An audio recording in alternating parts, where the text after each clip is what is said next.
Gollum was captured in Mordor in the year 3017 and taken to Barad-dûr, and there questioned and tormented. Even under pain, Sauron could not get any clear account from Gollum, both because Gollum indeed had no certain knowledge himself, and because what he knew he falsified. Ultimately indomitable he was, except by death, as Sauron guessed, and from a cause which Sauron did not fully comprehend, being himself consumed by a lust for the ring. Then Gollum became filled with a hatred of Sauron even greater than his terror, seeing in him truly his greatest enemy and rival. Thus it was that he dared to pretend that he believed that the land of the halflings was near to the places where he had once dwelt beside the banks of the Gladden. When he had learned what he could from him, Sauron released Gollum and sent him forth again.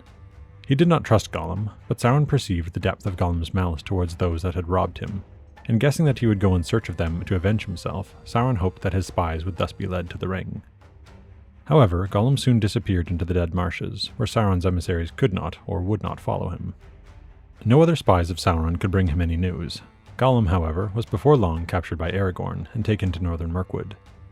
Hoping to escape detection by any of Sauron's spies, Aragorn drove Gollum through the north end of the Emyn Muil, and crossed the Anduin just above Sarn Gabir.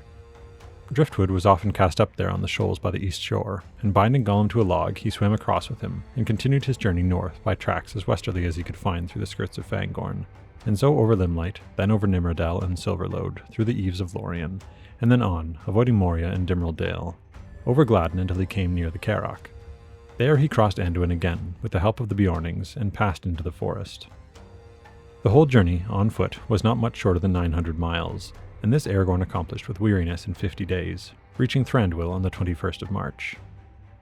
It is thus most likely that the first news of Gollum would be learned by the servants of Dol Guldur after Aragorn entered the forest.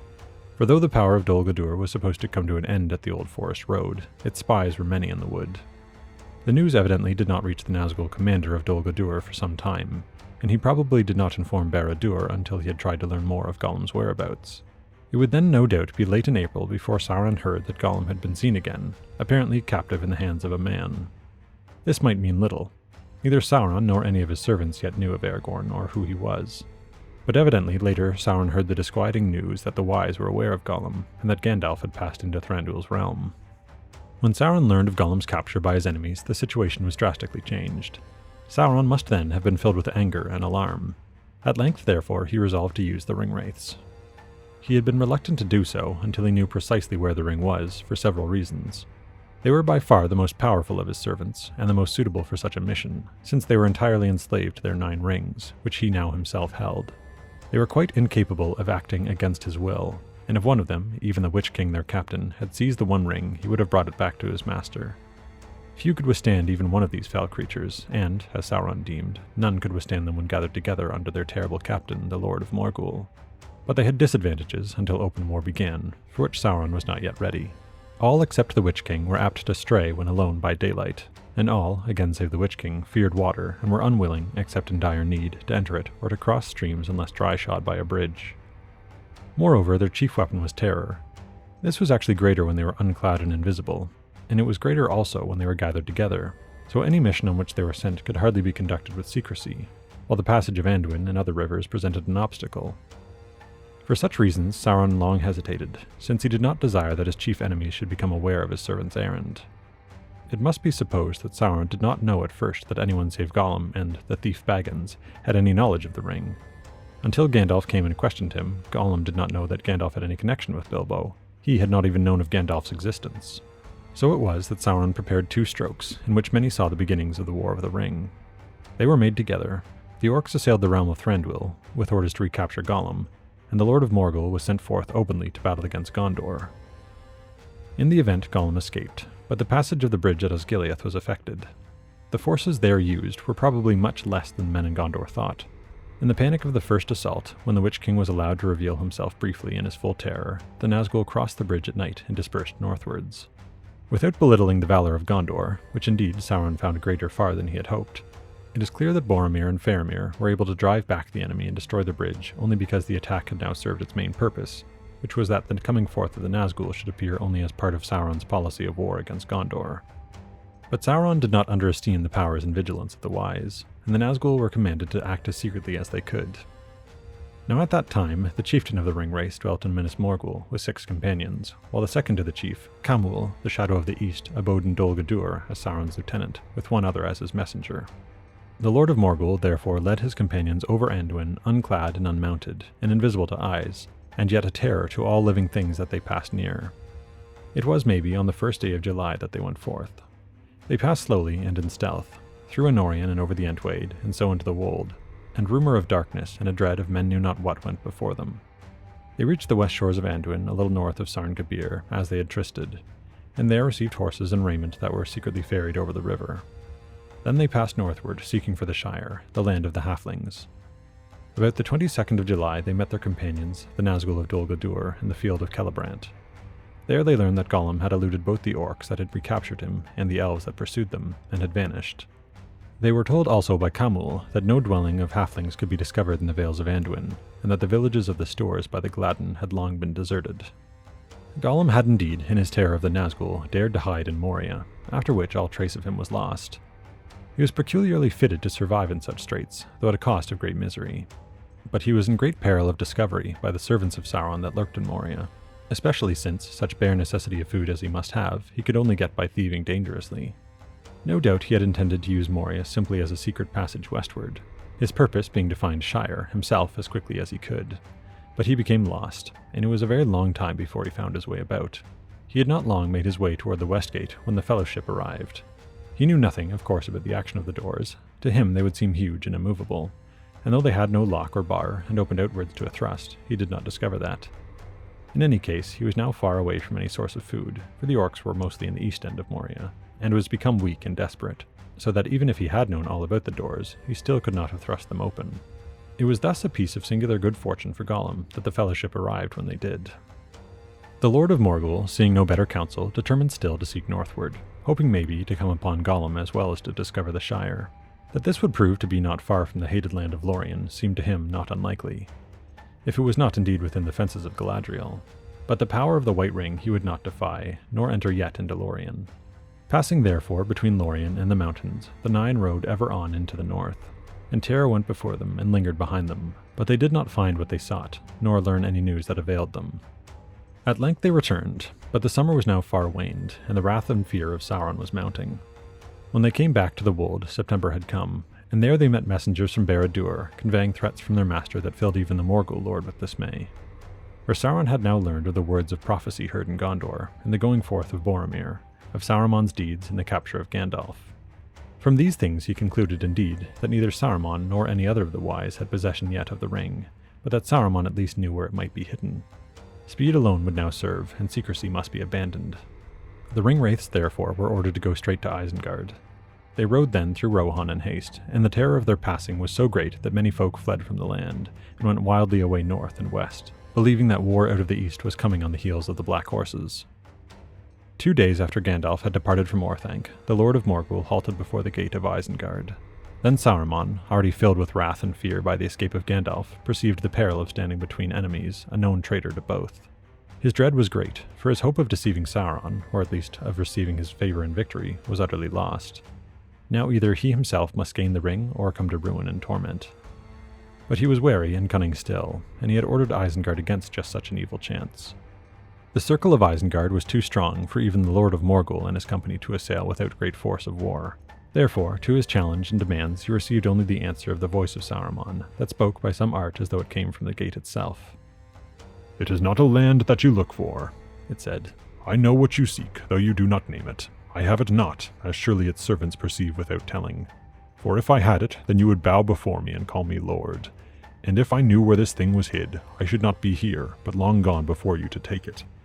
There is one only whom I guess to have this knowledge, Mithrandir, enemy of Sauron, and since it is but 2 days since he departed from Isengard, seek him nearby." Such was still the power of the voice of Saruman, that even the Lord of the Nazgûl did not question what it said, whether it was false or short of the full truth. But straightway he rode from the gate and began to hunt for Gandalf and Rohan. Thus it was that on the evening of the next day the Black Riders came upon Grima Wormtongue, as he hastened to bring word to Saruman that Gandalf was come to Edoras, and had warned King Theoden of the treacherous designs of Isengard. In that hour the Wormtongue came near to death by terror, but being inured to treachery, he would have told all that he knew under less threat. Yea, verily I can tell you, lord, he said. I have overheard their speech together in Isengard, the land of the halflings. It was thence that Gandalf came, and desires to return. He seeks now only a horse. Spare me, I speak as swiftly as I may. West, through the gap of Rohan yonder, and then north and a little west, until the next great river bars the way. The Grey Flood it is called. Thence from the crossing at Tharbad, the old road will lead you to the borders. The Shire, they call it. Yea, verily, Saruman knows it. Goods came to him from that land down the road. Spare me, lord, indeed, I will say naught of our meeting to any that live. The lord of the Nazgûl spared the life of the Wormtongue, not out of pity, but because he deemed that so great a terror was upon him that he would never dare to speak of their encounter, as proved true. And he saw that the creature was evil, and was likely to do great harm yet to Saruman, if he lived. So he left him lying on the ground, and rode away, and did not trouble to go back to Isengard. Sauron's vengeance could wait. Now he divided his company into 4 pairs, and they rode separately, but he himself went ahead with the swiftest pair.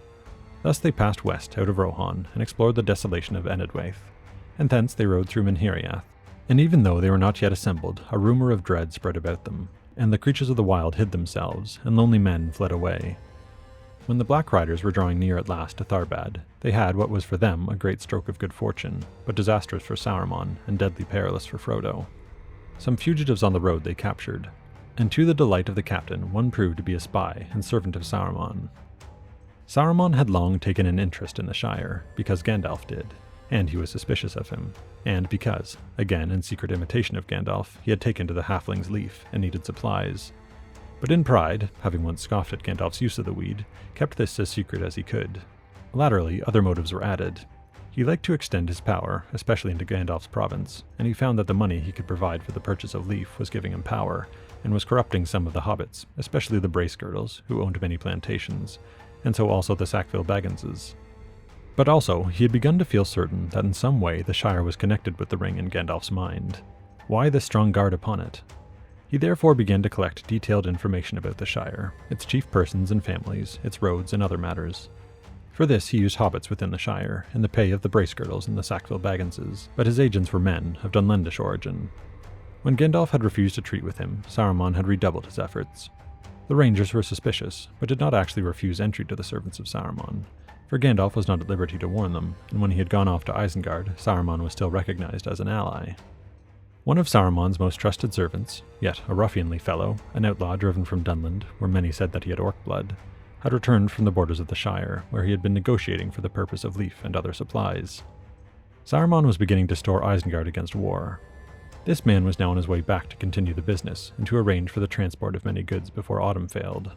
He had orders also to get into the Shire if possible, and learn if there had been any departures of persons well known recently. He was well supplied with maps, lists of names, and notes concerning the Shire. These the Nazgûl took, and the Witch King had now a clearer understanding of the matter. He had known something of the country long ago, in his wars with the Dúnedain, and especially of the Tirn Gorthad of Cardolan, now the Barrow Downs, whose evil wights had been sent there by himself. Seeing that his master suspected some move between the Shire and Rivendell, he saw also that Bree, the position of which he knew, would be an important point, at least for information. He put therefore the shadow of fear on the Dunlending, and sent him on to Bree as an agent, but warned him that he was now in the service of Mordor, and that if he ever tried to return to Isengard, they would slay him with torture. He was the squint-eyed southerner at the inn. Night was waning on the 22nd day of September, when drawing together again, the Nazgûl came to the Sarn Ford, in the southernmost borders of the Shire.